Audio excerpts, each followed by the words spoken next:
Hey guys, welcome back to my channel. तो आज हम लोग अपने रियल इंटरव्यू क्वेश्चन की हाई लेवल डिज़ाइन की सीरीज स्टार्ट करने वाले हैं, जिसमें पहला वीडियो हमारा होगा यूआरएल शॉर्टनर पे। तो बहुत ही बिगनर क्वेश्चन है, लेकिन इंपॉर्टेंट है। तो चलिए शुरू करते हैं। तो मैं वही स्टेप्स फॉलो करूंगा जो पिछले वीडियो में आपने देखे थे हाई लेवल डिज़ाइन के लिए। तो हम बनाने जा रहे हैं यूआरएल शॉर्टनर। ठीक है, मैंने पहला स्टेप आपको बताया था back of the envelope calculation. ठीक है, नॉर्मल आप इंटरव्यूअर से भी पूछ सकते हो, बट मैंने देखा है ब्लॉग्स में यही रहता है कि 100 मिलियन के आसपास मंथली डेली एक्टिव यूज़र रहते हैं। ठीक है, 100 मिलियन डेली एक्टिव यूज़र। तो दिन में कितने सेकंड्स होते हैं उससे डिवाइड करोगे तो कुछ यहाँ पे मैथमेटिक्स लगा लेना। हाइपोथेटिकल मैं नंबर ले ले रहा हूँ।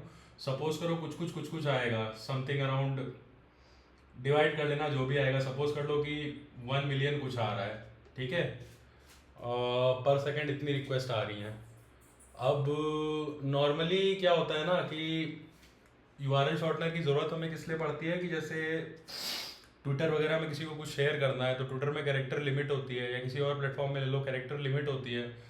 तो कोई बहुत वीडियो मान लो कोई वायरल हुआ है जिसको शेयर करना है, तो इतनी लंबी यूआरएल अगर आप डालोगे तो कैरेक्टर लिमिट एग्जॉस्ट हो जाएगी। इसलिए हम उसको शॉर्ट करते हैं। तो हमेशा, और फिर उस वीडियो को जब आप शेयर करते हो तो मल्टीपल लोग आके ट्विटर में देखते हैं। तो शेयर कितने लोग करते होंगे? 10%, लेकिन देखते कितने हैं? मिलियंस। तो ऐसे समझ लो कि इंटरव्यूअर से आपको ये सब चीज़ें डिस्कस करनी है। मान लो हमको लेके चलते हैं कि 10 के राइट रिक्वेस्ट आती हैं। ठीक है, और मान लो बची हुई 1 मिलियन की जगह यार यहाँ पे 1 लाख ले लो। ठीक है, 0.1 मिलियन, ताकि कैलकुलेशन आसान हो जाए तुम्हें समझाने के लिए। 90 के रीड रिक्वेस्ट आ जाती हैं। ठीक है, तो ये हो गया तुम्हारा स्टेप 1। अब आगे चलते हैं अपने स्टेप 2 में, यानी कि एंड पॉइंट्स। क्या क्या एंड पॉइंट्स होंगे हमारे सिस्टम में वो भी एक बार डिसाइड कर लेते हैं। तो ठीक है, इसको एक बार मैं लिख लेता हूँ। 10 के राइट रिक्वेस्ट, 90 के रीड रिक्वेस्ट। राइट रिक्वेस्ट का मतलब कोई ऐसी क्वेरी जो डेटाबेस में कुछ एडिट कर रही है, अपडेट कर रही है, इंसर्ट कर रही है। 90 के रीड रिक्वेस्ट, रीड मतलब जो डेटाबेस मॉडिफाई नहीं कर रही, सिर्फ उठा के आपको डेटा दे रही है।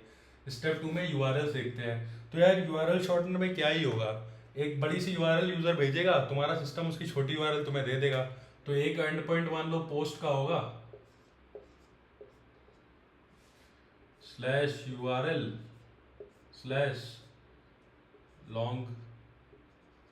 यूआरएल। ठीक है, तो लॉन्ग यूआरएल जो पैरम है। ठीक है, पोस्ट रिक्वेस्ट में नॉर्मली हम लोग बॉडी पैरम में दिखाते हैं, बट सिस्टम डिजाइन इंटरव्यू में इतना डीप पे नहीं जाना है आपको, अनलेस एंटिल इंटरव्यूअर पूछे। डिनोट करने के लिए आप बता दो कि ये एक एंड पॉइंट होगा जिसमें हम लॉन्ग यूआरएल यूजर भेजेगा और हमारा सिस्टम रिस्पॉन्स में उसको शॉर्ट यूआरएल भेज देगा। पोस्ट क्यों बनाया है? क्योंकि नॉर्मली डेटाबेस में कुछ जाके एडिट कर रहा है। ऐसा हर बार नहीं होता है कि जब आपको डेटाबेस में कुछ क्रिएट करना है तभी पोस्ट रिक्वेस्ट यूज करो। उस पर अलग वीडियो बना दूंगा। गेट से भी ऐसा कर सकते हो, बट उतना डिटेल में अपने को जाना नहीं है।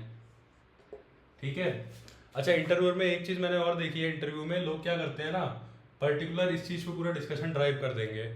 तो इससे कोई फ़ायदा होता नहीं है। तुम्हें ऐसा लगता है कि मैं 1 घंटा पार कर दूंगा इसी में, क्योंकि बाकी का चीज़ मेरे को आता नहीं है। तो इंटरव्यूअर को लगेगा हाँ हाँ इनको बहुत अच्छा आता है। ऐसा होता नहीं है। मतलब हम लोग भी उस स्टेज में रहे हैं जहाँ आप अभी हो, तो अपने को पता चल जाता है कि घुमा रहा है। दूसरा आते हैं गेट रिक्वेस्ट पे। ठीक है, तो इसमें भी क्या होगा, मान लो कुछ, ये गेट रिक्वेस्ट क्या करेगी, बेसिकली छोटी यूआरएल यूजर भेजेगा और उसको एक रिस्पॉन्स में बड़ी यूआरएल मिलेगी। तो सपोज करो इस एंड पॉइंट का नाम ऐसे कर दो कि लॉन्ग यूआरएल। ठीक है, और यहाँ पे आप भेजोगे शॉर्ट यूआरएल। मतलब यूजर भेजेगा शॉर्ट यूआरएल, बदले में रिस्पॉन्स में हमारा सिस्टम उसके करस्पॉन्डिंग लॉन्ग यूआरएल दे देगा। ठीक है, तो ये सिंपली डेटा रीड करने हैं तो गेट रिक्वेस्ट हो गई। ठीक है, गेट रिक्वेस्ट में बॉडी पैरम मत भेजना, ये गलती मैंने बहुत देखी है। गेट रिक्वेस्ट में कभी बॉडी पैरम नहीं जाता है। बॉडी हमेशा पोस्ट रिक्वेस्ट की होती है, गेट की नहीं होती। तो जैसे मतलब ये सब क्या है ना, बनाने को तो कोड में आप कुछ भी बना सकते हो, लेकिन HTTP के जो रूल्स हैं उसके अकॉर्डिंग गेट रिक्वेस्ट में बॉडी नहीं होती, ठीक है। अब आते हैं स्टेप 3 पे, क्लैरिफिकेशन। इंटरव्यूअर से आप इस पर्टिकुलर केस में क्या क्लैरिफाई कर सकते हो? वही चीज़ कि जब कंकरेंट रिक्वेस्ट आएंगी, ये यूज़र 1 है, ये यूज़र 2 है ना, सेम लॉन्ग यूआरएल इसने भेजी, सेम लॉन्ग यूआरएल इसने भी भेज दी, तो क्या डेटाबेस में आप इन दोनों यूज़र के लिए अलग अलग शॉर्ट यूआरएल बनाओगे? बट क्योंकि ये लॉन्ग यूआरएल तो सेम है, या तो दोनों के लिए आप एक ही बनाओगे। मतलब कितने भी यूज़र अगर सेम लॉन्ग यूआरएल भेजेंगे तो उनके लिए आप एक ही शॉर्ट यूआरएल रखोगे ना। ये आपको इंटरव्यूअर से क्लैरिफाई करना होगा। सपोज कर लो यहाँ पे हम लोग ले लेते हैं कि अलग अलग लॉन्ग यूआरएल के लिए हमें सेम शॉर्ट यूआरएल बनानी है, ये क्लैरिफिकेशन है। अब आते हैं चौथे स्टेप पे, एक बेसिक आर्किटेक्चर सिस्टम का कैसा दिखेगा, ये था ना हमारा चौथा स्टेप। तो कुछ नहीं है यार, ये होगा तुम्हारा ब्राउजर, इसको हम लोग बोल देते हैं क्लाइंट, ठीक है। ये जो बेसिक आर्किटेक्चर बनाते हैं इसके टाइम में हम स्केलिंग के बारे में ध्यान नहीं रखते हैं। अब ध्यान रखना, सीडीएन वीडीएन उतना ज़्यादा तुम्हें नहीं बताना है, क्योंकि तुम मतलब धीरे धीरे एक्सपीरियंस के साथ ये चीज़ें तुम्हारे अंदर डेवलप होंगी। जैसे तुम सोच के देखो यार, यूआरएल शॉर्टनर का जो सिस्टम है, मेन फोकस उसमें क्या है कि जो लंबी यूआरएल आएगी, बड़ी यूआरएल, उसको छोटा कैसे करना है। तो ये सब कहाँ होगा? ये तुम्हारी मिडल लेयर, जो मैंने तुम्हें फर्स्ट वीडियो में बताया था ना कि तुम्हारा सिस्टम 3 लेयर में डिवाइड होता है, client layer, middle layer, database layer. Middle layer यानी एपीआई लेयर। तो कुछ कुछ क्वेश्चंस ऐसे होते हैं जिसमें पूरा फोकस मिडल लेयर पे रहता है, कुछ कुछ में डेटाबेस में रहता है, कुछ कुछ में क्लाइंट में भी हो सकता है।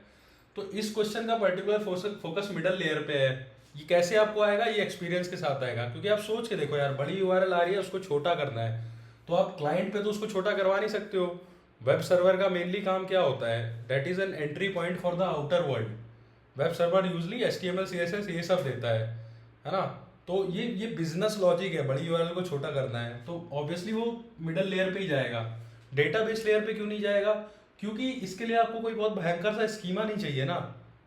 क्या ही चाहिए आपको? एक नॉर्मल टेबल होगी बड़ी यूआरएल के साथ में छोटी यूआरएल की मैपिंग। वो मैपिंग होगी कैसे? That is the heart of this question. वो जाएगा आपका मिडल लेयर पे। इसलिए क्लाइंट लेयर पे बहुत ज्यादा फोकस नहीं करना है। यहाँ पे तुम ये सब मत बताने लगना कि एक डीएनएस बनाएंगे, ये सब बनाएंगे।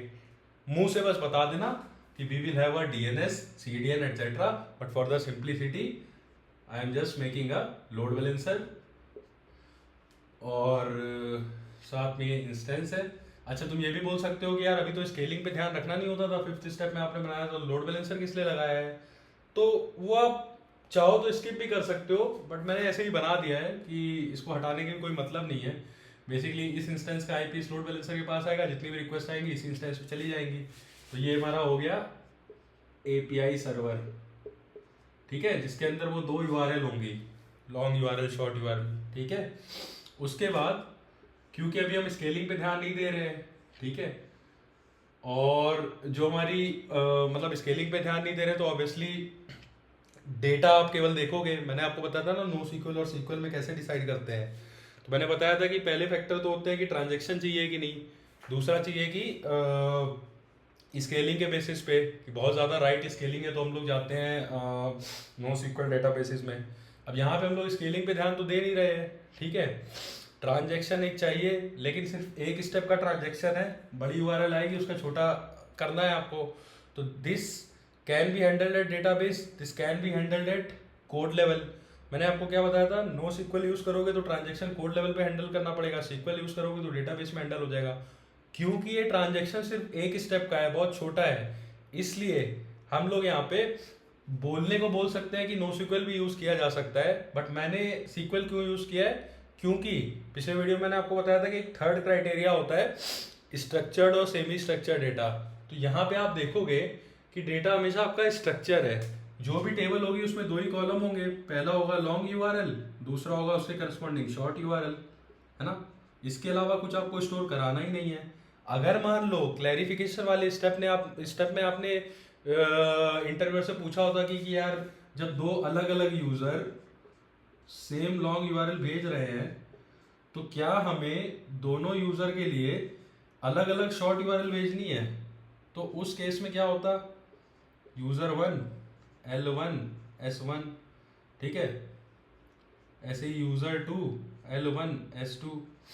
अब इस केस में क्या होता, हो सकता है, ऐसा पॉसिबल है कि सिस्टम थोड़ा ये होता है कि यूज़र आ गया ना, तो यूज़र की इंटरव्यू ने अभी आपको रिक्वायरमेंट नहीं दी है बट फॉलोअप क्वेश्चन पूछ सकता है ना, तो अब जो यूज़र है उसका भी कुछ डेटा होगा ही, है ना, सिस्टम में। मान लो कुछ इस तरह की रिक्वायरमेंट बाद में इंटरव्यू ने दे दी, पॉसिबिलिटी है ना, दे सकता है कि कोई अगर प्रीमियम यूज़र है तो उसका क्या बोलते हैं, the premium user should be allowed hundreds of long URL shortening, non premium user should be allowed only 5 URL shortening. इसी तरह की चीज़ें आती, अगर इस तरह की चीज़ें आती तो डेटा आपका सेमी स्ट्रक्चर हो सकता था, क्योंकि यूज़र की इन्फॉर्मेशन भी आपको स्टोर करानी पड़ती है ना। तो लेकिन क्योंकि आपने पहले ही क्लैरिफाई कर दिया था कि दो अलग अलग यूज़र भी अगर आए, सेम लॉन्ग URL भेजी, तो बदले में आप शॉर्ट URL ही भेजोगे, है ना। इसलिए आपको पक्का पता है कि जो डेटा होगा वो आपका स्ट्रक्चर्ड ही होगा। सिर्फ इसी वजह से मैंने अभी सीक्वल लिया है। तो जब बेसिक स्ट्रक्चर आप बनाते हो स्टेप 5 में, तो वहां पे केवल स्ट्रक्चर पे फोकस किया करो, स्ट्रक्चर और ट्रांजैक्शन। अगर ट्रांजैक्शन के स्टेप्स बहुत सारे हैं, एक ट्रांजैक्शन इसमें मल्टीपल क्वेरीज हो रही हैं, तब तो आपको पक्का डेटाबेस यही चूज करना है, सीक्वल। बट अगर ट्रांजैक्शन छोटा सा है तो फिर आप देखो डेटा स्ट्रक्चर है, फ्यूचर में भी स्ट्रक्चर ही रहेगा या स्ट्रक्चर हो सकता है आपके सिस्टम के हिसाब से। अगर स्ट्रक्चर्ड है तो आप इससे स्टार्टिंग कर सकते हो। जब हम स्केलिंग करेंगे तब we might change it to Dynamo or something else, यानी कि NoSQL डेटाबेस पे। ठीक है, तो बस यार इतना सही सिस्टम था हमारा। अब देखो एक चीज़ और रह गई। हाँ ठीक है, नहीं बस यही सिस्टम था। यहाँ पे आपकी APIs होंगी, URL और शॉर्ट URL, ये पोस्ट की होगी, ये गेट की होगी, ठीक है। पोस्ट वाली क्या करेगी, बड़ा URL आएगा, उसके करस्पॉन्डिंग छोटी URL डेटाबेस में डाल देगी। ये छोटी URL क्या करेगी, छोटी URL, ये वाली API क्या करेगी, गेट रिक्वेस्ट, छोटी URL आपको आएगी, उसके करस्पॉन्डिंग बड़ी URL आप रीडायरेक्ट करा दोगे। अब देखो यहाँ तक तो स्टेप हर सिस्टम में कॉमन रहते हैं। अब आपको डिसाइड करना है कि फोकस आपको कहाँ पे लेके जाना है, ठीक है। तो मैंने आपको वीडियो की स्टार्टिंग में बताया था कि क्रक्स कहाँ है, कैसे आप बड़ी URL को छोटा करोगे, क्योंकि डेटाबेस में तो क्या है, एक ही टेबल होगी, लॉन्ग URL शॉर्ट URL। तो मेन फोकस यहाँ पे है, ठीक है। तो इस पे आपको फोकस करना है, ठीक है। अब देखो मेन यहां से कॉन्सेप्ट चालू हो रहा है। देखो यार, अगर तुमने बिटली वगैरह किसी तरह की चीजें यूज करी होंगी ना, तो तुमने देखा होगा हम लोग भेजते हैं कोई बहुत बड़ी सी URL, HTTPS और समझ लो wikipedia.com, और यहाँ पे कुछ कुछ कुछ कुछ कुछ कुछ सचिन तेंदुलकर, क्वेरी पैरम में इंडिया एंड ऑस्ट्रेलिया, ऐसे करते करते कुछ बड़ी सी URL भेजते हैं। इसकी करस्पॉन्डिंग हमें URL मिलती कैसी है, अभी जाना और URL शॉर्टनिंग की कोई सर्विस यूज करना, तुम देखोगे इसके करस्पॉन्डिंग हमें एक तो डोमेन नेम मिल जाता है, ठीक है, कुछ भी डोमेन नेम, समझ लो bitly.com, बिटली भी एक सर्विस है URL शॉर्टनिंग की। इसके बाद हमेशा एक अल्फा न्यूमेरिक नंबर मिलता है, और वो हमेशा 7 कैरेक्टर का होता है, ठीक है। 7 कैरेक्टर का क्यों होता है वो भी बताऊंगा। तो अल्फा न्यूमेरिक मान लो 1 2 3 4 5 6 7, ठीक है, इस तरह का रहता है, ठीक है। ये 7 कैरेक्टर का ही क्यों होता है, शॉर्ट में बोले तो ये जो 7 कैरेक्टर है ना, इन मतलब पहला कैरेक्टर, दूसरा कैरेक्टर, तीसरा कैरेक्टर, चौथा, पांचवा, छठवां, सातवां, इस पोजीशन पे, पहली पोजीशन पे स्मॉल ए से स्मॉल जेड, कैपिटल जे से कैपिटल जेड, और 0 से 9, यानी कि 62 पॉसिबिलिटीज यहाँ पे हैं। सिमिलरली 62 पॉसिबिलिटी यहाँ पे है, 62 यहाँ पे है। तो 62 तरीके से आप यहाँ पे कोई नंबर इंसर्ट कर सकते हो, 62 तरीके से आप सेकंड में कोई इंसर्ट कर सकते हो। टोटल आपके पास पॉसिबिलिटी कितनी आ गई, 62 की पावर 7, जो कि बहुत बहुत बहुत बड़ा नंबर होता है, समवेयर अराउंड मुझे लगता है कितना, 30 बिलियन के आसपास आएगा। ठीक है, 30 बिलियन। बिलियन पता है ना, 9 जीरो होते हैं। ठीक है, इसका मतलब अगर आप 62 तरीके से पहली पोजीशन भर रहे हो, करस्पॉन्डिंग 62 तरीके से भर रहे हो, ओवरऑल आप 30 बिलियन लॉन्ग यूआरएल को छोटा कर सकते हो। अब हमने ये भी तो बोल सकते थे कि हम केवल 3 कैरेक्टर ही यूज करेंगे, 62 की पावर 3 भी बहुत बड़ा नंबर होता है ना, या हम 5 यूज करेंगे, 62 की पावर 5 भी बहुत बड़ा नंबर होता है। देखो बात दरअसल ऐसी होती है ना, आप ऐसा तो है नहीं कि जो लॉन्ग यूआरएल है सिर्फ आज ही के लिए आप अपने सिस्टम में भरोगे लॉन्ग की शॉर्ट, उसके बाद कल जाके वो सब डिलीट कर दोगे, डेटाबेस फिर से खाली हो जाएगा। क्योंकि आज जो मैंने लॉन्ग यूआरएल की शॉर्ट बना के ट्विटर ट्विटर पे डाली है, उसको महीनों तक लोग यूज करेंगे, सालों तक यूज करेंगे। तो ये पर्टिकुलर सिस्टम बनाते टाइम आपको ये सोचना है कि जो रिक्वेस्टें आएंगी बड़ी यूआरएल को छोटा करने वाली, जिसको आप डेटाबेस में मैपिंग कराओगे, वो कितने लंबे समय तक आपको रखनी है। तो एक कॉमन सेंस होना पड़ेगा आपको कि 4-5 साल तक वायरल चीजें चलती रहती हैं, है ना। तो 4-5 साल तक का डेटा आपको स्टोर कराना है। हमने क्या बोला था वीडियो में, एक दिन में समवेयर 100 मिलियन राइट रिक्वेस्ट आ रही हैं। ठीक है, एक दिन में 100 मिलियन, 365 दिन में 365 मिलियन, इसको ऐसे मान के चल लो 400 मिलियन। ठीक है, एक 400 मिलियन रिक्वेस्ट आ रही हैं इन 1 ईयर। तो 400 × 10⁻6 है ना, ये 1 ईयर में आ रही है। ठीक है, इसी में आप 100 ईयर में कितनी आएंगी, 400 × 10⁻8 है ना, 40 × 10⁻9 भी उसको लिख सकते हैं। ठीक है, 40 बिलियन है ना। चलो इसको ऐसे कर देते हैं कि 100 ईयर की जगह 10 ईयर कर दो, तो 10 साल में 4 × 10⁻9 यानी 4 बिलियन लॉन्ग की शॉर्ट यूआरएल बनेगी 10 साल में, है ना। दैट मीन्स कि आपका जो सिस्टम है ना, सिर्फ 7 कैरेक्टर की पॉसिबिलिटी यूज करके 10 साल तक चल सकता है ना। तो ये थोड़ी कैलकुलेशन का पार्ट हो जाता है, इस वजह से हमने 7 कैरेक्टर चूज किए हैं। करने को हम 8 भी कर सकते हैं, 9 भी कर सकते हैं, बट यूजली मैंने यही देखा है कि 7 कैरेक्टर की होती है। अब देखो,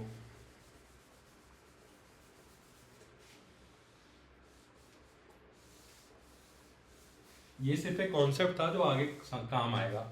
एक बार सोच के देखो कि तुम्हें करवाना क्या है। बड़ी सी स्ट्रिंग आएगी, उससे करस्पॉन्डिंग एक छोटी सी स्ट्रिंग लानी है ना। कंडीशन क्या है, सेम बड़ी स्ट्रिंग के करस्पॉन्डिंग सेम छोटी स्ट्रिंग आनी चाहिए। मतलब आपने एक बड़ी सी यूआरएल भेजी, उसके करस्पॉन्डिंग एक शॉर्ट यूआरएल बनी, फिर से वही बड़ी यूआरएल भेजी तो फिर से वही शॉर्ट यूआरएल बननी चाहिए। हमने क्लैरिफिकेशन वाले स्टेप में हमने वेरीफाई किया था। ठीक है, उसको कराने के इस पर्टिकुलर सिस्टम में 2 तरीके होते हैं। अब आपको लग रहा होगा कि भैया जी तो रट्टा मार के आए हैं, सीधा समझा रहे हैं 2 तरीके होते हैं। तो बेटा हाँ, मैं रट्टा मार के आया हूं, बट तुम्हें भी मारना पड़ेगा। क्यों? क्योंकि कई बार क्या होता है ना, आज का रट्टा कल का कॉन्सेप्ट बन जाता है। मतलब यहां से तुमने कुछ रटा, अगले दिन कोई क्वेश्चन पूछा जिसमें ये चीज यूज हो रही है, तो ये रट्टा वहां का कॉन्सेप्ट बन जाता है, समझे। इसलिए हमें यूज करना है इसको, आज का रट्टा कल का कॉन्सेप्ट। ठीक है, मतलब कॉन्सेप्ट ऑफ फिजिक्स किताब है ना, SC वर्मा सर की, उसके पहले भी रट्टा ऑफ फिजिक्स मारना पड़ता है। ठीक है, तो एक होती है MD5 हैशिंग एल्गोरिथम। ये हैशिंग एल्गोरिथम जितनी भी होती है ना, 124, 256 या 512 बिट का हैश बना के देती हैं। मतलब कितना भी बड़ा तुम स्ट्रिंग दे दो, मतलब ऑब्वियसली कुछ तो लिमिट होती होगी, बट नॉर्मल लॉन्ग यूआरएल कितनी बड़ी होती है यार, 100 कैरेक्टर, 500 कैरेक्टर। उसके करस्पॉन्डिंग जो हैश बन के आएगा वो हमेशा यूनिक होगा। मतलब दो अलग अलग अगर लॉन्ग यूआरएल भेजी हैं तो हमेशा तुम्हें हैशिंग एल्गोरिदम यूनिक हैश देगी। यही होती है हैशिंग एल्गोरिदम। वो जो यूनिक हैश होगी वो 124 कैरेक्टर की होगी या 256 की होगी या 512 की होगी। बट तुम्हें चाहिए कितने, 7 कैरेक्टर। ठीक है, यहां से ही तुम्हें समझ में आएगा कि हम लोग इसको क्यों नहीं यूज करते हैं। अगर मान लो यही एल्गोरिदम हम लोग यूज कर रहे होते तो एक लॉन्ग यूआरएल तुम सिस्टम में भेजते, तुम्हारा सिस्टम बदले में शॉर्ट यूआरएल बना के देता, बिटली। ठीक है, और वो जो शॉर्ट यूआरएल का यहाँ पे हैश होता ना, वो 128 नहीं तो 256 नहीं तो 512 कैरेक्टर का होता है ना। ये एक पॉसिबिलिटी। अब आते हैं दूसरी पॉसिबिलिटी पे।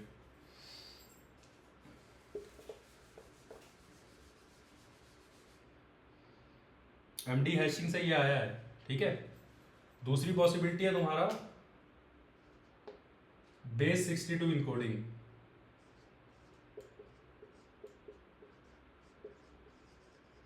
इसको बेस 64 इनकोडिंग क्यों कह देते हैं मुझे भी नहीं पता। कैरेक्टर तो 62 ही होते हैं, इतना मैंने रिसर्च भी नहीं किया, तुम कर लेना।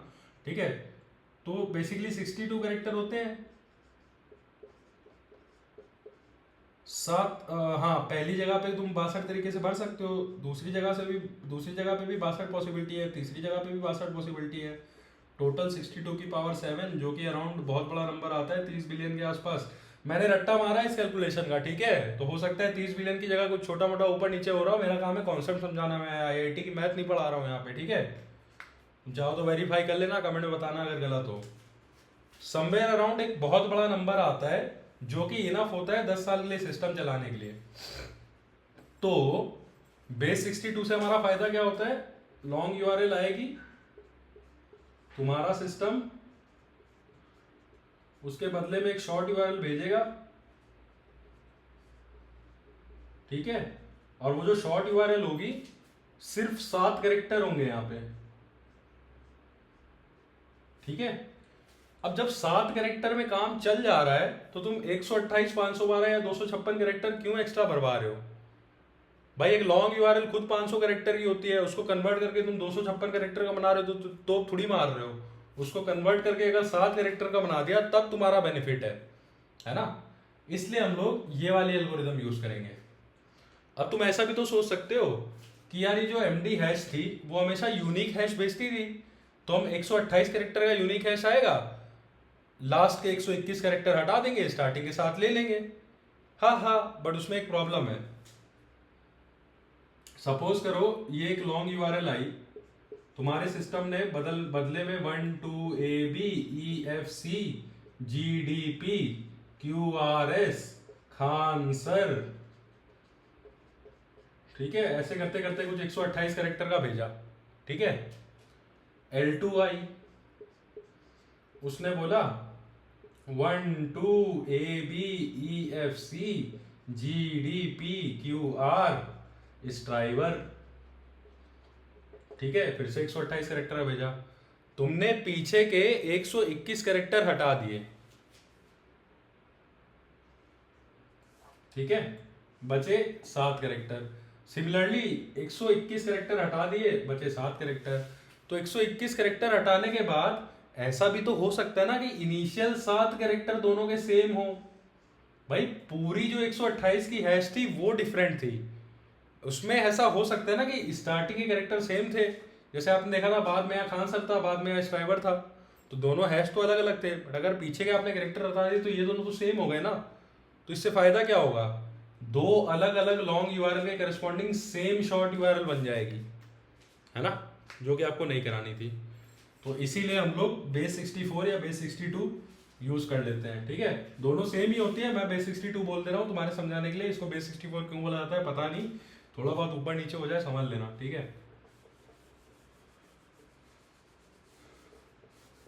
तो यहां तुम समझ गए कि बेस 64 हम लोग यूज क्यों करते हैं।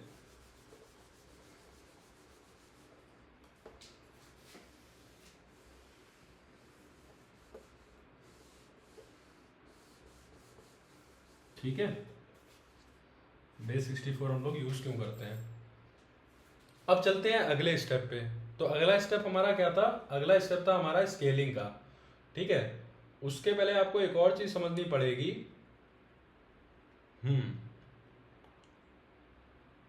ठीक है, उसको मैं ऐसे समझाता हूँ। स्टेटलेस सर्विस तो मैंने बता ही दिया था। हाँ, स्टेटफुल भी बता दिया था।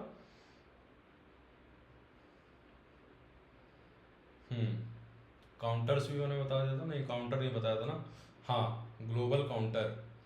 ठीक है, देखो स्केलिंग तो मैंने क्या बताया था, इस पर्टिकुलर क्वेश्चन में पूरा फोकस तुम्हारा आता है मिडल लेयर पे। तो मिडल लेयर की जब हम लोग स्केलिंग करेंगे, ठीक है, तो स्केलिंग में क्या होता है, मल्टीपल हम लोग इंस्टेंसेस बनाते हैं। अब मैं थोड़ा इसको छोटा कर देता हूँ क्योंकि स्केल करके थोड़ा बड़ा आर्किटेक्चर बनेगा, तो जगह कम है। ठीक है, अच्छा इसमें जो मैं लिखता हूँ वो तुम लोगों को समझ में आ जाता है ना। मैं तो डॉक्टर वाली राइटिंग लिखता हूँ, ना समझ में आया तो बताना, थोड़ा अच्छे से बनाएंगे। ये तुम्हारा ब्राउजर था, ये तुम्हारा वेब सर्वर छोटू सा था, ये आया तुम्हारा स्केलिंग। स्केलिंग में यहाँ पे तुमने मल्टीपल इंस्टेंसेस बना दिए। ठीक है, सेम एपीआई का कोड यहाँ भी चल रहा है। अभी के लिए केवल पोस्ट वाली ले लेते हैं, पोस्ट वाली एपीआई। ठीक है, क्योंकि अभी हम फोकस किस पे कर रहे हैं, यूजर लॉन्ग यूआरएल भेजेगा, छोटी यूआरएल आएगी। दूसरी फंक्शनलिटी जो थी कि छोटी यूआरएल आएगी, लॉन्ग भिजवानी है, वो बाद में देखेंगे, पहले ये देखते हैं। सेम एपीआई यहाँ भी चल रही होगी। ठीक है, सेम एपीआई यहाँ भी चल रही होगी। ठीक है, माइक्रो सर्विसेज का अलग अलग डेटाबेस होता है, सेम सर्विस के मल्टीपल इंस्टेंसेस सेम डेटाबेस से कनेक्ट कर सकते हैं। ये मान लो तुम्हारा डेटाबेस है। ठीक है,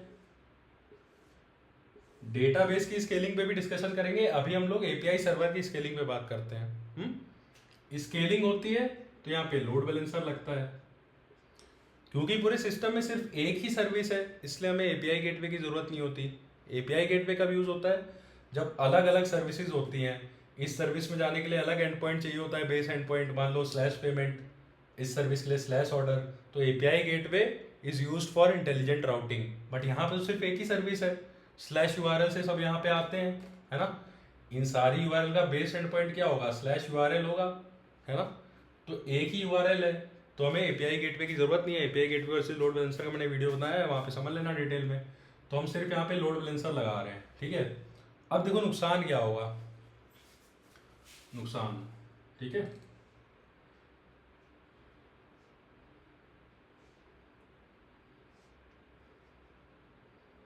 नुकसान ये होगा कि सेम लॉन्ग यूआरएल L1 को छोटा करने की रिक्वेस्ट यहां पे आई, सेम लॉन्ग यूआरएल L2 को छोटा करने की रिक्वेस्ट यहां आई, और सेम यूआरएल L2 मतलब सॉरी L1 यूआरएल थी, उसकी रिक्वेस्ट यहां भी आई, यहां भी आई, यहां भी आई। ठीक है, सेम टाइम पे आई। ये तीनों ही यहां जाके एंट्री करेंगे, है ना। पहली वाली जो यूआरएल है, सपोज कर लो उसके लिए हमें लॉकिंग लेनी पड़ेगी, है ना। आरडीएस मान लो यूज कर रहे हैं, सीक्वल डेटाबेस, तो हमें यहाँ पे लॉक लेने की जरूरत नहीं है, डेटाबेस लेवल पे लॉकिंग हो जाएगी। ठीक है, जो काम डेटाबेस पे हो जाए उसको कभी एपीआई सर्वर पे मत करना, ये गोल्डन रूल है। Because things that can be done in database, databases are optimized to do that. ठीक है, तो हम लोग लॉक्स लेंगे डेटाबेस लेवल पे। ठीक है, ऑप्टिमिस्टिक पेसिमिस्टिक का डिस्कशन मैं इसलिए नहीं कर रहा हूं क्योंकि these locks are taken at app level, not at database level. यहाँ पे डिफॉल्ट लॉक्स होते हैं, तो पहले ये तीनों रिक्वेस्ट साथ में आई, कुछ क्राइटेरिया हम लोग भी सेट कर सकते हैं, वरना बाय डिफॉल्ट किसी एल्गोरिथम को यूज करके डेटाबेस डिसाइड करता है। वो क्या एल्गोरिथम है जाने की जरूरत नहीं है, डेटाबेस डिसाइड करता है कि पहले कौन सी रिक्वेस्ट एग्जीक्यूट करेंगे अगर तीनों साथ में आ गई। सपोज करो उसने पहले ये वाली रिक्वेस्ट एग्जीक्यूट की, तो इस L1 के करस्पॉन्डिंग S1 की मैपिंग कर दी, है ना। अब उसने लॉक छोड़ा, अब ये वाली रिक्वेस्ट आई। ठीक है, इस वाली रिक्वेस्ट के लिए वो चेक करेगा कि रिकॉर्ड पहले से है, तो बोलेगा कुछ मत करो, बोल दो कि हाँ एक मैपिंग हो चुकी है। ठीक है, तीसरा ये है, इसके लिए भी वो सेम करेगा, बोलेगा कुछ मत करो मैपिंग हो चुकी है। अब वीडियो को पॉज करो और सोचो यहाँ पे प्रॉब्लम क्या आ सकती है। सोचो सोचो सोचो, 20 सेकंड का पॉज लेते हैं, मैं भी पॉज हूँ चलो।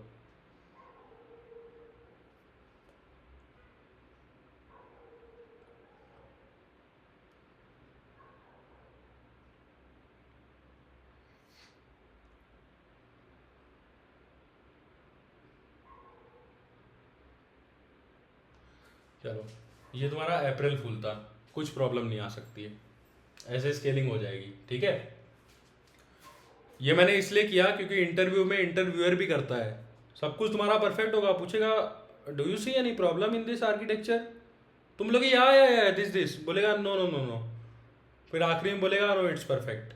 ठीक है, तो इसलिए मैंने किया था। अब देखो, यहाँ से तुम्हें पता लग गया कि डेटाबेस पे अगर लॉग्स लगेंगे सारी चीज़ें हैंडल हो जाएंगी। अब हम लोग और अंदर जाते हैं, हम लोग देखते हैं कि बेस 64 जो एल्गोरिदम है वो लगेगी किस चीज़ पे। ठीक है भाई, बेस 64 एल्गोरिदम जो होती है उसके लिए कुछ इनपुट चाहिए होता है ना, जिससे करस्पॉन्डिंग वो 7 डिजिट का हैश जनरेट करके देती है। हैश बोल रहा हूँ, 7 डिजिट का कॉम्बिनेशन जनरेट करके देती है। ठीक है, तो हमें ये इंश्योर करना पड़ेगा कि यूनिक इनपुट के लिए यूनिक आउटपुट आए, है ना, यूनिक इनपुट के लिए यूनिक आउटपुट आए। कुछ इस तरह का तरीका सोचना पड़ेगा कि यूनिक इनपुट के लिए यूनिक आउटपुट आए, है ना। सपोज करो एक L1 लॉन्ग यूआरएल आई, जिसके करस्पॉन्डिंग एक कॉम्बिनेशन तुमने यहाँ पे किसी तरह से जनरेट कर भी दिया। ठीक है, वो जो तरीका है ना वो भी तुम्हें स्पेसिफाई करना पड़ेगा। तो हम लोग यूआरएल शॉर्टनर के केस में क्या करते हैं ना, काउंटर्स यूज करते हैं। ठीक है,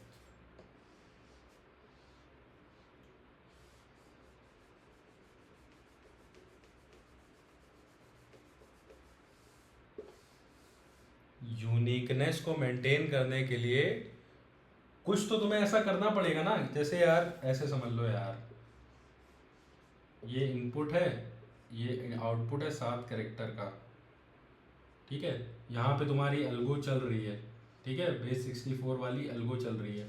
ठीक है, सिस्टम में तुम्हारी सेम यूआरएल मल्टीपल बार आ सकती हैं, बट बेस 64 एल्गोरिदम में ये तुम्हें इंश्योर करना पड़ेगा कि सेम इनपुट ना जाए किसी भी हालत में, सेम इनपुट ना जाए किसी भी हालत में। तो बेस 64 एल्गोरिदम के अंदर तुम्हें हमेशा यूनिक इनपुट ही देना पड़ेगा, है ना।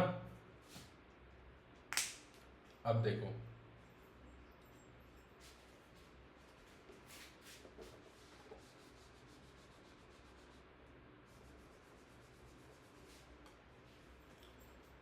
एक इंस्टेंस उठा लेते हैं, उस पर देखते हैं बेस 64 कैसे काम करेगी। हम लोग क्या करेंगे ना, एक काउंटर मेंटेन करेंगे, ग्लोबल काउंटर, ग्लोबल की, हाँ ग्लोबल काउंटर। ठीक है, यहाँ पे मान लो एक और सर्विस होगी, इसको मिटा देता हूँ। यहाँ पे मान लो एक और सर्विस होगी जिसका नाम होगा ग्लोबल काउंटर। ये 0 से काउंटर स्टार्ट करेगी, एक एक इंक्रीमेंट करती जाएगी। तो रिक्वेस्ट चाहे यहाँ आए या यहाँ आए, यहाँ आए, सबसे पहले वो यहाँ से जाएगी, काउंटर की वैल्यू उठाएगी। साइमल्टेनियस रिक्वेस्ट भी अगर आई तो पहले ये यहाँ से जाएगी, एक इंक्रीमेंट होगा, वो वैल्यू रिटर्न होगी। फिर ये वाली सर्विस ऊपर जाएगी, एक इंक्रीमेंट होगा और वैल्यू यहाँ पे रिटर्न होगी। फिर ये वाली रिक्वेस्ट ऊपर जाएगी, एक इंक्रीमेंट होगा और वही वैल्यू यहाँ पे रिटर्न हो जाएगी। ठीक है, वो जो रिटर्न वैल्यू है, क्योंकि हम ग्लोबल काउंटर यूज कर रहे हैं, तो जो वैल्यू यहाँ से आएगी वो कभी भी सेम नहीं हो सकती। इस सर्विस के लिए मान लो 1 से स्टार्ट हुआ, फिर इसके लिए 2 ही आएगी, इसके लिए 3 आएगी, कभी सेम नहीं हो सकती।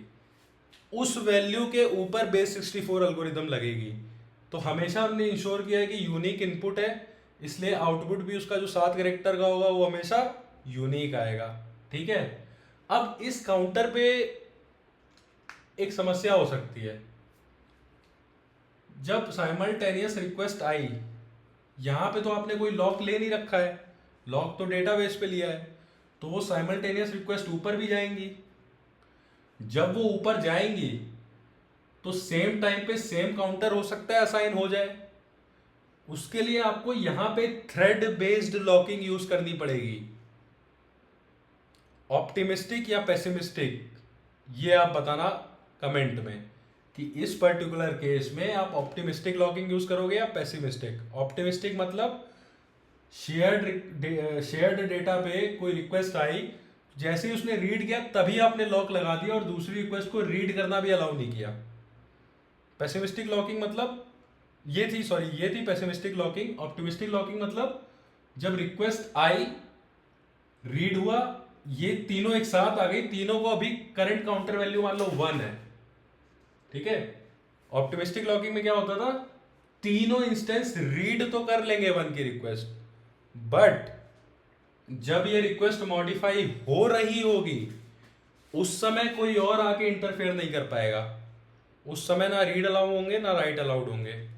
दैट मीन्स कि अभी ये 1 है, तीनों उस पर एक साथ जाएंगी, इन तीनों में से कोई एक रिक्वेस्ट पहले एग्जीक्यूट होगी, वो रिक्वेस्ट जब इस डेटा को रीड करेगी, जो भी करना है करेगी, फिर जब इसको चेंज कर रही होगी ना 2, उस टाइम पे बाकी रिक्वेस्टें चेंज नहीं कर पाएंगी, है ना।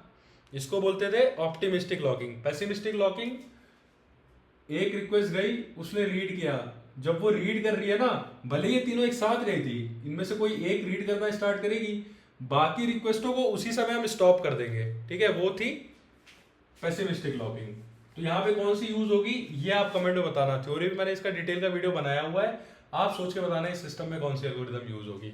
मान लो सम लॉकिंग एल्गोरिथम हम लोग यूज कर रहे हैं, और ये जो ऑप्टिमिस्टिक और पेसिमिस्टिक है, इसका कभी भी फंक्शनैलिटी पे कोई असर नहीं आता है, इसका हमेशा लेटेंसी पे असर आता है। तो मैं जो आर्किटेक्चर बनाऊंगा, आप ऑप्टिमिस्टिक भी यूज कर सकते हो, पेसिमिस्टिक भी यूज करते हो, लेटेंसी के पॉइंट ऑफ व्यू से कौन सी बेटर रहेगी ये आपको बताना पड़ेगा, ठीक है। मुझसे पूछ लिया गया था, मैंने बोला था we will use a lock, उसने बोला कौन सा लॉक, मैंने बोला लॉक मतलब लॉक, मुझे थोड़ी पता था ऑप्टिमिस्टिक भी होता है पेसिमिस्टिक भी होता है, ठीक है। तो सपोज करो किसी तरह का आपने लॉक यूज किया, उससे ये काउंटर क्या अलग अलग वैल्यूज यहाँ पे लाके देगा, जिसके ऊपर आप बेस 64 की इनकोडिंग करोगे, और जो शॉर्ट यूआरएल बनेगी वो डेटाबेस में आप स्टोर करा दोगे, है ना। इससे हमेशा क्या चीज होगी, ग्लोबल काउंटर किस लिए हमने यूज किया है, ताकि जो बेस 64 एल्गोरिदम चलानी है ना, उस पे जो इनपुट है वो हमेशा यूनिक हो, हमेशा यूनिक इनपुट पे बेस 64 एल्गोरिदम चले, इसीलिए हमने ग्लोबल काउंटर यूज किया है, ठीक है। तो जैसे जैसे अलग अलग लॉन्ग यूआरएल आती रहेंगी, सबके लिए हम लोग ग्लोबल काउंटर से नेक्स्ट नेक्स्ट करके यूनिक काउंट वैल्यू देते रहेंगे। उस काउंट वैल्यू पे ये बेस 64 एल्गोरिथम चलती रहेगी, 7 डिजिट का तुम्हें कोड आता रहेगा, उसका यूज करके तुम डेटाबेस में स्टोर कराते रहोगे, ठीक है। अब देखो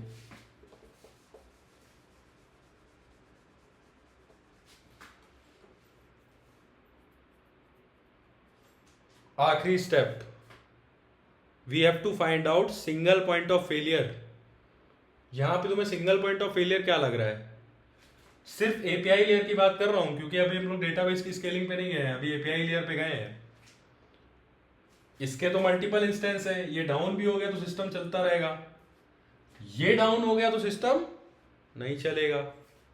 इसलिए इन सर्विसेज में अभी तो ये स्टेटलेस है, हमें global single point of failure हटाने के लिए सिस्टम में रिडंडेंसी लानी पड़ेगी। रिडंडेंसी का मतलब बैकअप इंस्टेंसेस ग्लोबल काउंटर के बनाने पड़ेंगे।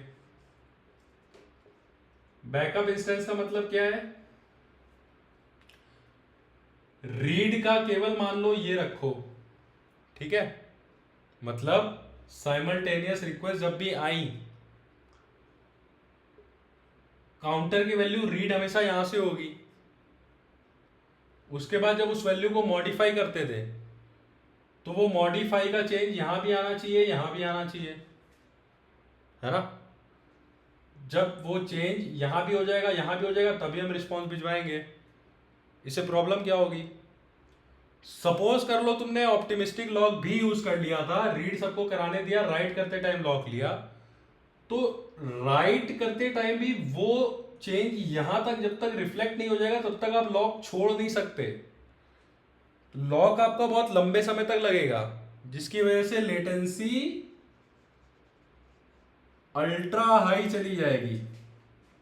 ठीक है, सिस्टम डिजाइन का मतलब ये होता है कि आपका सिस्टम पूरी तरह कंसिस्टेंट अवेलेबल नहीं हो सकता, बट इसका मतलब ये नहीं है कि कंसिस्टेंट खूब सारा कर दो, अवेलेबल इतना सा कर दो, या अवेलेबल खूब कर दो, कंसिस्टेंट इतना सा कर दो, सब कुछ थोड़ा थोड़ा, तो ये नहीं चलेगा।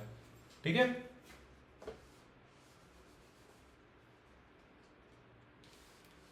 अब इसका इलाज क्या है? ऐसा मत करना कि मेरा पूरा वीडियो देख लिया, मैंने बोला था ये नहीं चलेगा तो ये तुमने इंटरव्यू को बताया ही नहीं। यही सब में तो वो जज करता है कि तुम्हारे पास स्किल है कि नहीं। तुम सीधा सीधा परफेक्ट डिजाइन लेके जाओगे तो वो भी जान जाएगा रट्टा मारा है। सिस्टम डिजाइन में कभी ये कोशिश मत करना कि मुझे परफेक्ट सिस्टम बनाना है। तुम्हारी स्किल का टेस्ट है, नॉलेज का टेस्ट नहीं है। फंसोगे तो कैसे निकलोगे, बस वही टेस्ट किया जाता है। ठीक है, और सेम आर्किटेक्चर तुम एक इंटरव्यू में दोगे, हो सकता है सिलेक्ट हो जाओ, 2 साल बाद सेम आर्किटेक्चर किसी और कंपनी के इंटरव्यू में दोगे, रिजेक्ट हो जाओ, ये भी हो सकता है। ठीक है, एकदम मतलब गोलमाल है पूरा। ठीक है, मैं इतना डीप में इसलिए बता रहा हूँ ना लंबे लंबे वीडियो में, ताकि तुम लोग को एक एक अंदाजा पड़े कि कैसे खेलना है। ठीक है, अब देखो पहला एग्जांपल बता रहा हूं जहां पे हम लोग स्टेटलेस से स्टेटफुल बनाते हैं सर्विस, ताकि फंक्शनैलिटी चले। लेटेंसी बहुत ज्यादा हो गई थी, ठीक है, लॉक्स की वजह से। लॉक्स को हटा के लेटेंसी थोड़ी डाउन कर सकते हैं। बट अगर तुमने मेरी थ्योरी की सीरीज पढ़ी होगी तो उसमें मैंने बताया था इन जनरल स्टेटफुल सर्विसेज को स्केल करना मुश्किल होता है। स्केलिंग किस लिए करी जाती है? ताकि सिस्टम बहुत सारा लोड हैंडल कर पाए। अगर तुम लॉक्स हटा के सर्विस को स्टेटफुल बनाओगे तो लेटेंसी तो डाउन हो जाएगी, लेकिन लोड झेलने की कैपेसिटी भी कम हो जाएगी थोड़ी, क्योंकि आर्किटेक्चर में सब कुछ थोड़ा थोड़ा होना चाहिए। इसलिए यह अप्रोच बेटर रहेगी। वरना तुम्हारा सिस्टम स्केलेबल तो खूब होता, खूब सारा ट्रैफिक झेलता, लेकिन मैंने क्या बताया था, स्केलेबिलिटी का मतलब होता है कि when extra load comes, latency और performance should not severely degrade. तो तुम अगर लॉकिंग वाला तरीका यूज करते तो तुम्हारा सिस्टम स्केल तो कर देते तुम स्टेटलेस करके, बट लेटेंसी बहुत बढ़ जाती। तो तुमने बेसिकली स्केलिंग की नहीं है, तुमने स्केलिंग की टेक्निक तो लगा दी बट सिस्टम स्केल हुआ नहीं, लेटेंसी तो बढ़ी गई ना। स्केलिंग का मतलब system should be capable of handling extra load without severely degrading the latency और परफॉर्मेंस। तो परफॉर्मेंस तो यहाँ पे कोई फर्क नहीं पड़ता, क्योंकि 1-2 लाइन के स्टेप है भाई, छोटा सिस्टम है, लेटेंसी बहुत बढ़ जाती तो स्केल करने का फायदा क्या होता। इसलिए अगर तुम स्टेटलेस से स्टेटफुल बनाओगे, वो भी मैं कैसे समझाऊंगा कैसे बनाओगे, बट एक तरीका है, उससे क्या होगा, स्टेटफुल सर्विसेज बन जाएंगी जिससे लेटेंसी सीवियरली तो डिग्रेड नहीं होगी, बट और परफॉर्मेंस भी सीवियरली डिग्रेड नहीं होगी। बस जो तुम्हारी कैपेबिलिटी है ना सिस्टम को एक्स्ट्रा लोड झेलने की, जिसको हम स्केलेबिलिटी बोलते हैं, सिस्टम की कैपेबिलिटी एक्स्ट्रा लोड झेलने की विदाउट डिग्रेडिंग लेटेंसी और परफॉर्मेंस टू मच, ये जो कैपेबिलिटी है थोड़ी कम हो जाएगी। मतलब जो तुम्हारे सिस्टम की स्केलेबिलिटी है वो इतनी बढ़ सकती थी at the cost of latency also severely degrading. तुमने बोला कि ठीक है लेटेंसी में ज़्यादा घटने बढ़ने नहीं दूंगा, बट ये जो स्केलेबिलिटी है ना थोड़ी सी कम हो जाएगी। और ध्यान रखना, ये मैं राइट रिक्वेस्ट का अभी तक पूरा डिस्कशन कर रहा हूं, तो राइट रिक्वेस्ट तो वैसे भी थोड़ी लेस स्केलेबल होती है ना, उसको भी तुमने स्केल कर दिया, ठीक है, वो बड़ी बात होती है। तो अब देखते हैं कि स्टेटफुल सर्विसेज को ला के कैसे हम फंक्शनल रिक्वायरमेंट को क्लियर कर सकते हैं, ठीक है। तो यार क्यों ना हम ऐसा करें कि एक काउंटर हम यहां पे दे दें, एक काउंटर हम यहां पे दे दें, एक काउंटर हम यहां पे दे दें, और सारा बवाल ग्लोबल सर्विस का खत्म ही कर दें।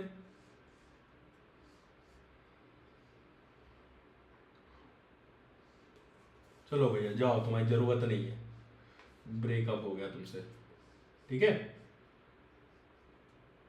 ठीक है, एक काउंटर यहां दिया, एक काउंटर यहां दिया, एक काउंटर यहां दिया, ये भी 0 से चलेगा, ये भी 0 से चलेगा, ये भी 0 से चलेगा, नहीं चलेगा। क्यों नहीं चलेगा? एक रिक्वेस्ट यहां आई, एक रिक्वेस्ट यहां आई, एक रिक्वेस्ट यहां आई, यहां अलग लॉन्ग यूआरएल आई L1, यहां अलग यूआरएल आई L2, यहां अलग आई L3।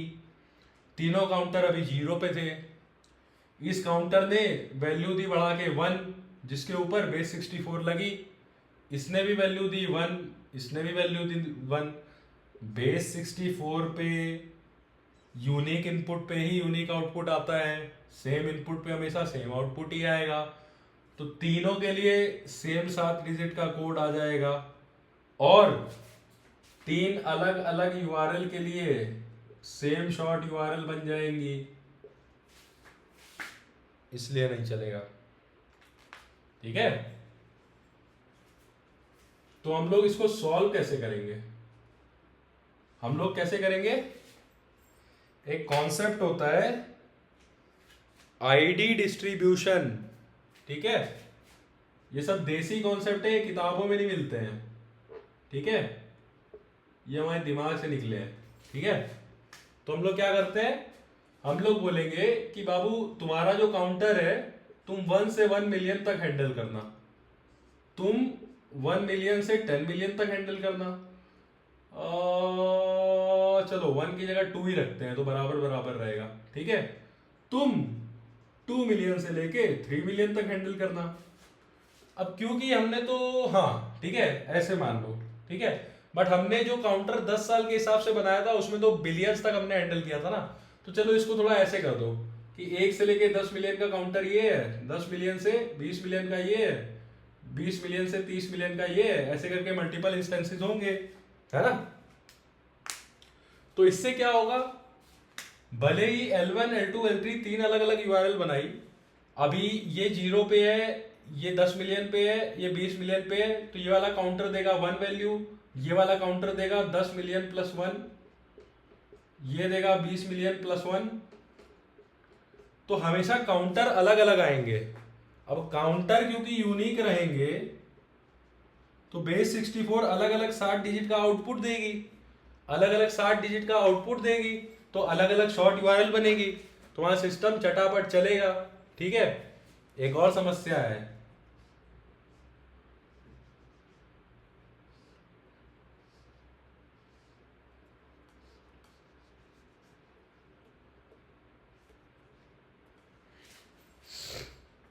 समस्या क्या है, मान लो ये सर्विस डाउन हो गई, तो डाउन हो जाने दो, दोबारा स्पिन अप कर देंगे। दोबारा स्पिन अप जब करोगे तो इसमें भी तो कुछ काउंटर की वैल्यू देनी होगी, उसको कौन हैंडल करेगा? सपोज करो तुमने एक एक्स्ट्रा सर्विस बना भी दी जो उसको हैंडल करती है। यहां पे मान लो एक लोड बैलेंसर होगा जो यहां राउटिंग करेगा, वो लोड बैलेंसर सारी इंस्टेंसेस का हेल्थ चेक करेगा, हेल्थ चेक का भी मैंने कॉन्सेप्ट पढ़ाया हुआ है। कोई पर्टिकुलर मान लो डाउन भी हो गई इंस्टेंस, तो उसे नया स्केलेबिलिटी की रिक्वायरमेंट आई, ये वाला इंस्टेंस मान लो हेल्थ चेक में डाउन हो गया, लोड बैलेंसर इसको यहाँ से काट देगा, अब रिक्वेस्ट यहाँ नहीं भिजवाएगा, और जब दोबारा लोड बढ़ेगा तो वो अलग इंस्टेंस स्पिन अप करेगा, उसमें भी रिक्वेस्टें भिजवाने लगेगा। उस नए इंस्टेंस पे काउंटर कहाँ से चलाना है, इसके लिए मान लो तुमने एक अलग सर्विस बना भी दी। मान लो ये लोड बैलेंसर एक अलग सर्विस पे जाता है, ये सर्विस जो है ना, मान लो Z सर्विस है, वो सिर्फ इतना बताती है कि अगला जो इंस्टेंस आएगा उसमें 20 मिलियन से 30 मिलियन अभी तक यहाँ चल ही रहा था, तो इसमें भाई साहब 30 से 40 चलाओ। ये डिसीजन इस सर्विस से मान लो ले भी लेते हैं। जब ये सर्विस डाउन हुई थी तो 0 से 10 मिलियन की जो काउंट वैल्यू थी वो तो चली गई। 10 साल के लिए सिस्टम चलाने के लिए हमने देखा था कि 0 से 4 बिलियन 4 बिलियन लॉन्ग यूआरएल के करेस्पॉन्डिंग शॉर्ट यूआरएल बननी चाहिए सिस्टम में, तभी 10 साल तक हमारा सिस्टम चलेगा based on back of the envelope back of the envelope calculation जो पहले वीडियो में मैंने बताई थी, पहले स्टेप में मैंने बताई थी। 0 से 4 बिलियन यूआरएल तुम्हें स्टोर करानी है, तभी 10 साल तक सिस्टम चलेगा। यानी कि 0 से 4 बिलियन तक टोटल काउंटिंग है तुम्हारे पास, है ना। 0 से 4 बिलियन तक काउंटिंग है। जब तुमने इस इंस्टेंस को डाउन करा दिया तो इसके काउंटर को जो असाइन की गई थी रेंज इस सर्विस के द्वारा, वो रेंज चली गई, है ना। इसका मतलब क्या हुआ, इस काउंटिंग वैल्यू से मान लो 2 मिलियन पर काउंटर आ चुका था, 2 मिलियन लॉन्ग यूआरएल से शॉर्ट यूआरएल इस सर्विस के थ्रू बन चुकी थी। बची जो 8 मिलियन पॉसिबिलिटी थी वो तो खत्म हो गई। इसका मतलब 8 मिलियन यहां से माइनस कर दो, हमारे सिस्टम को 4 मिलियन लॉन्ग से शॉर्ट यूआरएल की पॉसिबिलिटी चाहिए थी 10 साल चलने के लिए, 8 मिलियन उसमें से कम हो गई। अब लार्ज स्केल सिस्टम में कई बार सर्विसेज अप होती हैं, कई बार सर्विसेज डाउन होती हैं, तो बहुत बार वो डाउन भी होंगी, तो बार बार आप वैल्यू घटाते घटाते घटाते घटाते बहुत कम तक काउंटर रह जाएगा, है ना। अच्छा चलो थोड़ा दिमाग लगाना, वीडियो में बताना कि मैंने 4 बिलियन मेरे को चाहिए थी लॉन्ग से शॉर्ट यूआरएल 10 साल तक सिस्टम चलाने के लिए। Our system should be capable of generating 4 billion long to short URL mapping. तो मैंने ये क्यों बोला कि 0 से 4 बिलियन ही काउंटर चलना चाहिए, हम 0 से 10 बिलियन चलाएंगे। तुम थोड़ा दिमाग लगाना और बताना कमेंट में कि ऐसा क्यों नहीं हो सकता, ठीक है। मैंने 0 से 4 बिलियन तक ही क्यों लिया है, ठीक है। तो हमने क्या समझा कि लार्ज स्केल सिस्टम में सर्विसेज मल्टीपल बार डाउन होती हैं, जितनी बार डाउन होंगी जो बची हुई रेंज थी जो अभी यूटिलाइज नहीं हुई थी वो खत्म हो जाएगी, यहां से उतनी पॉसिबिलिटी चली गई यूआरएल्स की, ठीक है। अब इससे क्या होगा कि जितनी यूआरएल की मैपिंग तुम बना सकते थे उतनी नहीं बना पाओगे, उससे कम बना पाओगे। तो हम लोग क्या करते हैं ना, हम लोग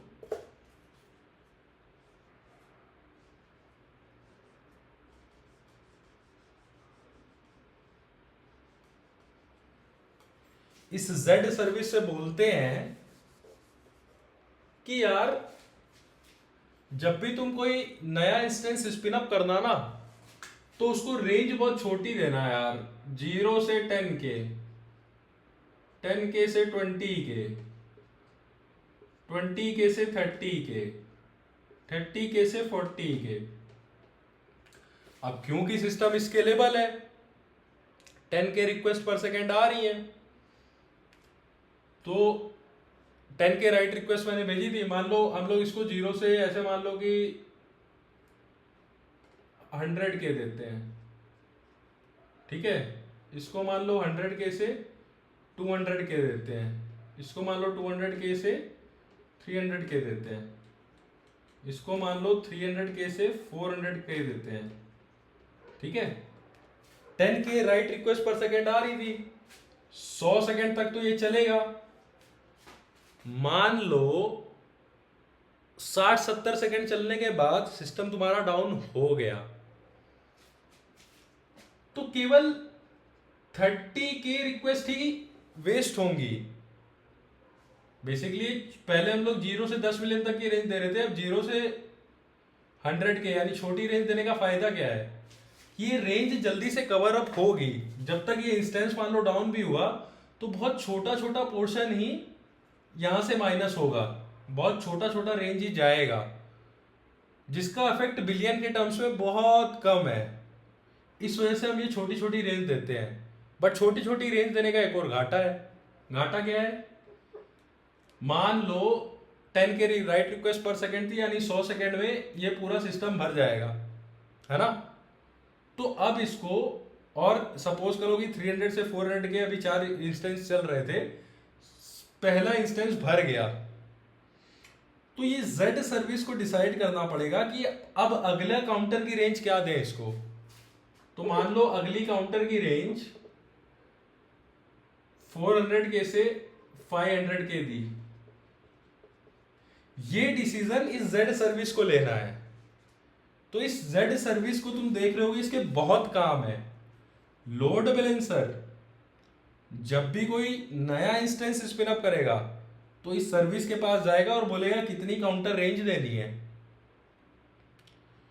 ये सर्विस बोलेगी कि 300K से 400K, ये चेक करेगी कि जितने भी इंस्टेंसेस आप में, उसमें किस इंस्टेंस में हाईएस्ट रेंज अभी तक असाइन हुई है। तो वो चेक करेगा यार 400K तक असाइन हो चुकी है, उसके आगे की असाइन कर दो इस नई सर्विस में। ठीक है? जब किसी भी सर्विस का काउंटर पूरा हो जाएगा तो वो सर्विस फिर जाएगी Z सर्विस के पास। किसी भी इंस्टेंस का काउंटर पूरा हो गया तो वो Z सर्विस के पास जाएगी, इससे नया काउंटर मांगेगी रेंज, फिर से ये नई रेंज उसको देगी। इस सब चीजों को हैंडल करने के लिए हम एक सर्विस यूज करते हैं जो जू कीपर नाम से होती है। ये वही सर्विस है। ठीक है? जू कीपर बहुत सारी चीजें कर सकता है, लेकिन मोस्ट इंपॉर्टेंट है कि मल्टीपल इंस्टेंसेस को at the same time monitor करना और कुछ डिसीजन लेना based on that monitoring can be done by instance monitoring services like जू कीपर। जू कीपर इंटरनली कैसे काम करता है ये तुम्हें जानने की जरूरत नहीं है, आउट ऑफ स्कोप है। कोई इंटरव्यूअर पूछे तो उससे कह देना भैया जू कीपर कैसे काम करती है हमें नहीं पता, आप बता दो तो हम आर्किटेक्चर बना देंगे। ठीक है? ये तो हो गई तुम्हारी राइट रिक्वेस्ट की बात, स्केलिंग यहां पे राइट रिक्वेस्ट के लिए। ठीक है? रीड रिक्वेस्ट, रीड रिक्वेस्ट कुछ नहीं है यार। रीड रिक्वेस्ट में तो कुछ भी नहीं करना ना। शॉर्ट यूआरएल आएगी, डेटाबेस में जाओगे, उसके करस्पॉन्डिंग लॉन्ग यूआरएल भेज दोगे। तो यहाँ पे वो वाली एपीआई जो शॉर्ट से लॉन्ग देती है वो चल रही होगी, भाई यहाँ भी चल रही होगी, वहां भी चल रही होगी, यहाँ भी चल रही होगी। उसके लिए तुम्हें जू कीपर वू कीपर की कोई जरूरत नहीं है। ठीक है? रीड कन्फ्लिक्ट भी आ नहीं सकते। क्यों? क्योंकि मान लो सेम शॉर्ट यूआरएल, ट्विटर पे तुमने एक शॉर्ट यूआरएल डाली, उसको मल्टीपल लोग एक्सेस करने की कोशिश करेंगे तो read load, concurrent read load आएगा। तो मान लो S1 शॉर्ट इन चारों इंस्टेंस पे सेम शॉर्ट यूआरएल को रीड करने की रिक्वेस्ट आई, तो कुछ नहीं है यार।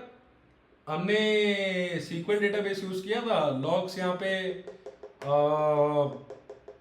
डेटाबेस लेवल पे है, क्योंकि हम लोग कुछ भी एडिट नहीं कर रहे हैं, इसलिए हम लोग सिंपली डेटाबेस से पहला इंस्टेंस जाएगा, डेटाबेस से रीड करेगा, दूसरा जाएगा रीड करेगा। मान लो सारे एक साथ भी आ गए तो सारे एक साथ रीड कर लेंगे, है ना?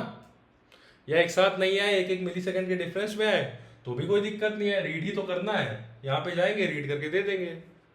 हाँ, इसको और ऑप्टिमाइज कर सकते हो। देखो,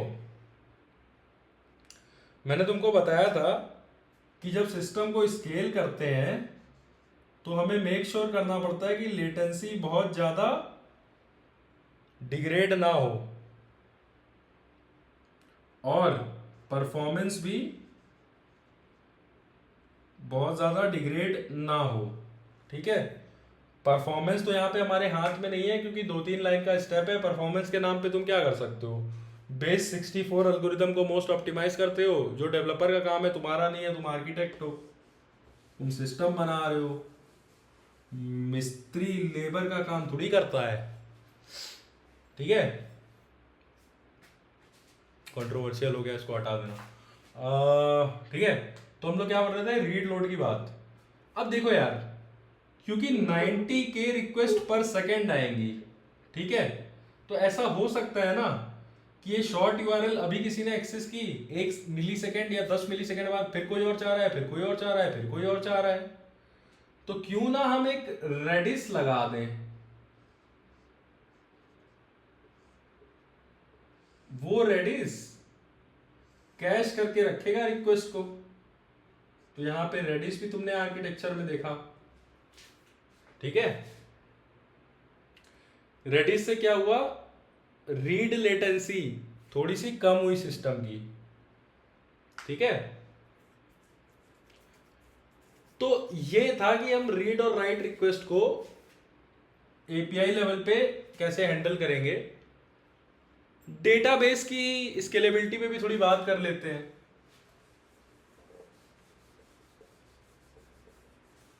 तो देखो यार,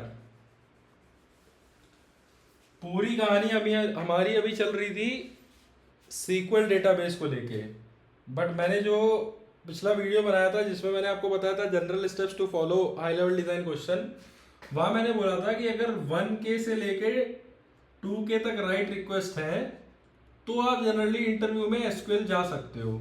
although in reality some systems ऐसे हैं जो सीक्वल डेटाबेस 10K रिक्वेस्ट तक हैंडल कर लेते हैं, कॉकरोच डीबी वगैरह, but interview point of view से ये बेंचमार्क रखो कि 1K से 2K राइट रिक्वेस्ट है तो ही सीक्वल यूज करना। इससे अगर ज्यादा है तो फिर तो तुम्हें सेमी स्ट्रक्चर कुछ देखना ही नहीं है, तुम्हें नो सीक्वल ही जाना पड़ेगा। हमारे लिए 10K राइट रिक्वेस्ट थी, तो इसका मतलब हम लोग सीक्वल पे तो नहीं जा सकते, हमें जाना तो नो सीक्वल पे ही पड़ेगा। ठीक है,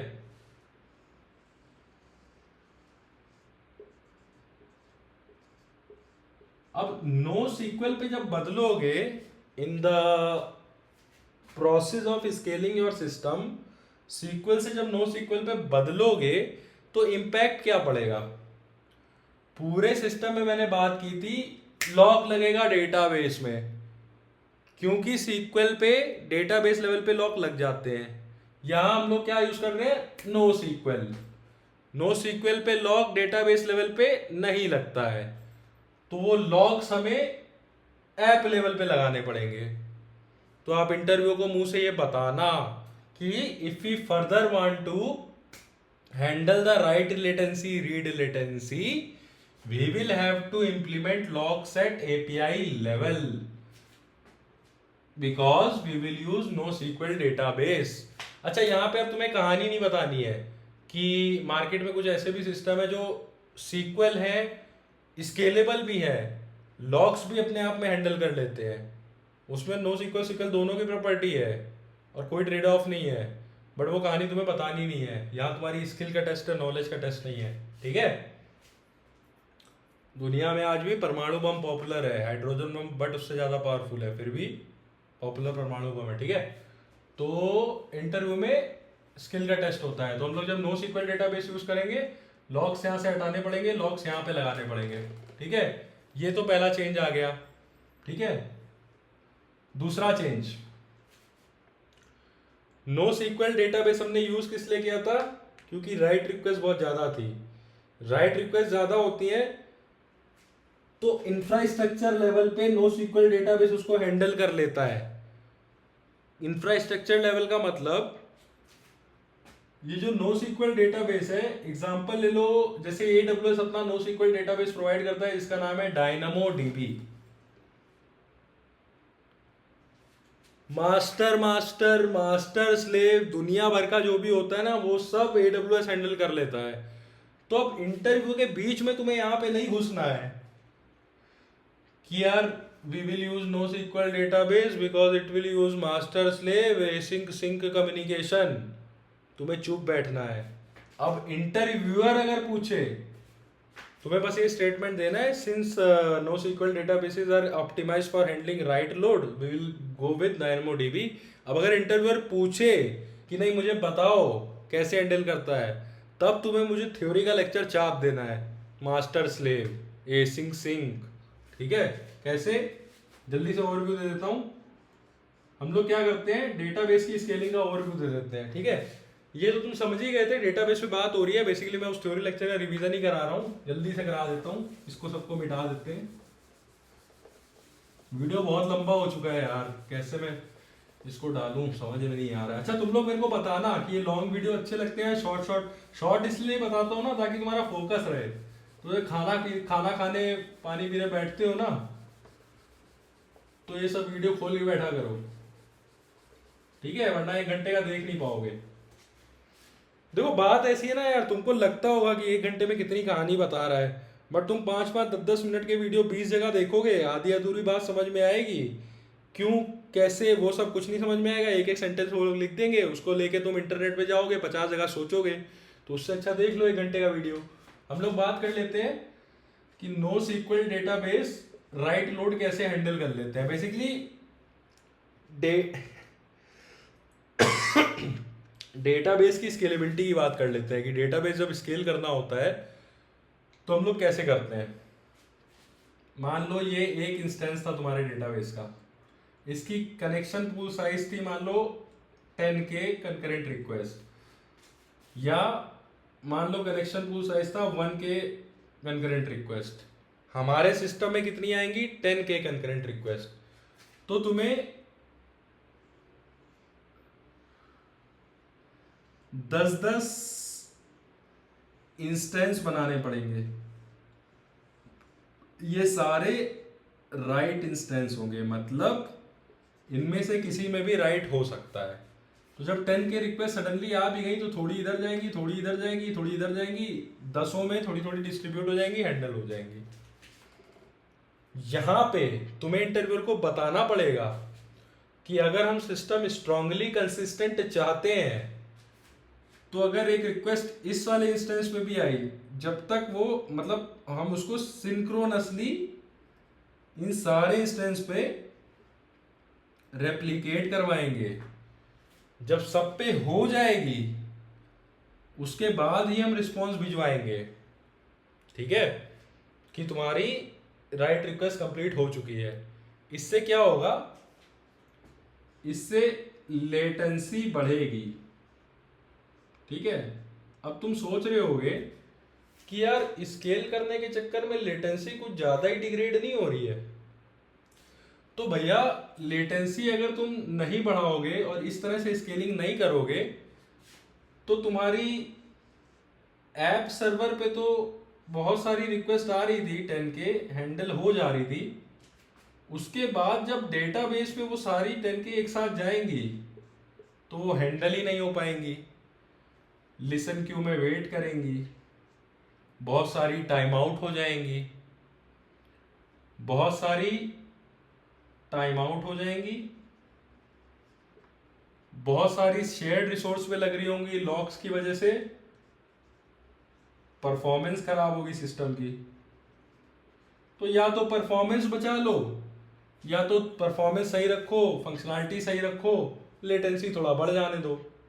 तो यही सब ट्रेड ऑफ तुम्हें डिस्कस करने होते हैं कि हम लोग लेटेंसी बचाना चाहते हैं कि कंसिस्टेंसी। अब सपोज कर लो तुम्हें परफॉर्मेंस भी बचानी है, लेटेंसी भी बहुत ज़्यादा नहीं बढ़ानी है, तो तुम्हें एक नई कहानी करनी पड़ेगी। तुम बोलोगे कि हम डेटाबेस स्केल करेंगे जिससे परफॉर्मेंस तो सही रहेगी, डिग्रेड नहीं होगी, क्योंकि लिसन क्यू विसन क्यू बनेगा नहीं, टाइम आउट भी नहीं होगी रिक्वेस्ट, परफॉर्मेंस सही रहेगी, बट लेटेंसी के बारे में हमें डिसीजन लेना पड़ेगा। ठीक है, तो अगर हम सिंक्रोनस कम्युनिकेशन इंस्टेंस पे कराते हैं, सिंक्रोनस मतलब यहाँ पे कुछ हुआ तो वो रेप्लिकेट हो हर जगह, तो लेटेंसी बहुत बढ़ जाएगी। अगर हम एसिंक्रोनस कम्युनिकेशन कराते हैं, एसिंक्रोनस का मतलब कि इस इंस्टेंस पे कोई रिक्वेस्ट आई, तुमने फटाक से रिस्पॉन्स भिजवा दिया कि राइट हो गया, और बैकग्राउंड में एसिंक्रोनसली तुम रेप्लिकेट करा रहे हो, उसकी वजह से होगा क्या? यूजर को लगेगा कि यार मेरी राइट रिक्वेस्ट कंप्लीट हो गई है, उसने लॉन्ग यूआरएल भेजी, करस्पॉन्डिंग शॉर्ट यूआरएल बनी, उसने ट्विटर पे डाली, ट्विटर पे दूसरा यूजर आया, उस पर क्लिक मारा, और रीड रिक्वेस्ट मान लो किसी और इंस्टेंस पे चली गई, रीड रिक्वेस्ट किसी और इंस्टेंस पे चली गई। तो यहां पे तुम बोलोगे यार इस यूआरएल के करस्पॉन्डिंग तो कोई शॉर्ट यूआरएल है ही नहीं, या फिर यूजर U1 ने L1 भेजी, यूजर U2 ने भी L1 भेज दी, यूजर U1 की L1 लॉन्ग यूआरएल गई, यहां पे उसकी करस्पॉन्डिंग शॉर्ट यूआरएल बन गई, यूजर U2 ने भी सेम टाइम पे सेम लॉन्ग यूआरएल भेजी और उसकी रिक्वेस्ट यहां पे गई थी। दो अलग अलग इंस्टेंस में सेम लॉन्ग यूआरएल के लिए अलग अलग शॉर्ट यूआरएल बन गई, जो कि बड़ी गलत बात है। फंक्शनल रिक्वायरमेंट ही तुम्हारी पूरी नहीं होगी, ठीक है? तो कंसिस्टेंसी जो तुम्हारी होगी ना वो डाउन हो जाएगी, इसी को बोलते हैं इवेंचुअल कंसिस्टेंसी। तो इंटरव्यूअर को तुम्हें बताना पड़ेगा कि यार देखो परफॉर्मेंस भी बचानी है, लेटेंसी भी ज़्यादा डिग्रेड नहीं होने चाहिए, तो यार कंसिस्टेंसी सिस्टम में कम करनी पड़ेगी, ठीक है? बट अवेलेबल रहेगा सिस्टम तुम्हारा, डाउन नहीं होगा। तो यहाँ कैप थ्योरम के अकॉर्डिंग अवेलेबल है सिस्टम, कंसिस्टेंट नहीं है, ठीक है?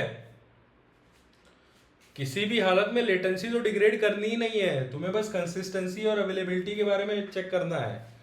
तो अगर तुम कंसिस्टेंसी इवेंचुअल रखोगे तो तुम्हारा सिस्टम अवेलेबल रहेगा। अवेलेबल मतलब बहुत सारे इंस्टेंसेस है ना, तो एक मान लो राइट वाला चला भी गया तो 10 की रिक्वेस्ट हैंडल हो जाएंगी, अवेलेबल है सिस्टम तुम्हारा।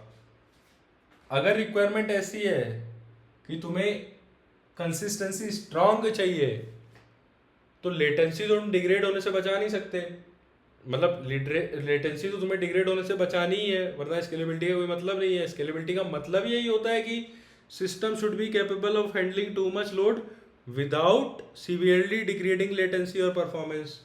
तो स्केल करते टाइम लेटेंसी बहुत ज़्यादा डिग्रेड नहीं होनी चाहिए, परफॉर्मेंस बहुत ज़्यादा डिग्रेड नहीं होनी चाहिए, डिसीजन कंसिस्टेंसी और अवेलेबिलिटी पे लेना है स्केलिंग करते टाइम।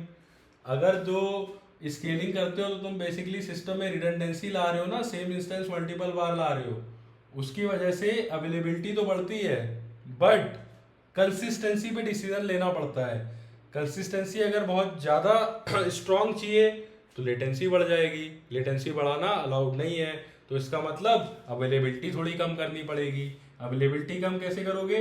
ये थोड़े से इंस्टेंसेस कम कर दोगे, कम कर दोगे तो कम जगह रेप्लिकेशन होगा, कम जगह रेप्लिकेशन होगा तो टाइम कम लगेगा लेकिन स्ट्रॉन्ग कंसिस्टेंसी रहेगी। तो यही था हमारा यूआरएल शॉर्टनर का पूरा वीडियो। बहुत ही ज़्यादा लंबा हो गया, मुझे लगता है कितना 1-1.5 घंटे का हो गया। मैं भी थक गया हूँ, भूख लग गई है मेरे को।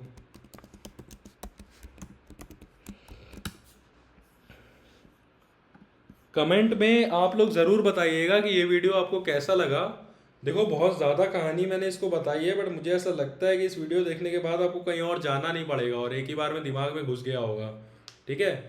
अगर थोड़ा सा आपको ना समझ में आया हो ये कैप थ्योरम वाली चीज़ जो मैंने आखिरी में बताई है तो वीडियो में ज़रूर बताना, दोबारा एक बार समझा दूंगा। तो वीडियो को यहीं ख़त्म करते हैं, मिलते हैं अगले वीडियो में जल्दी।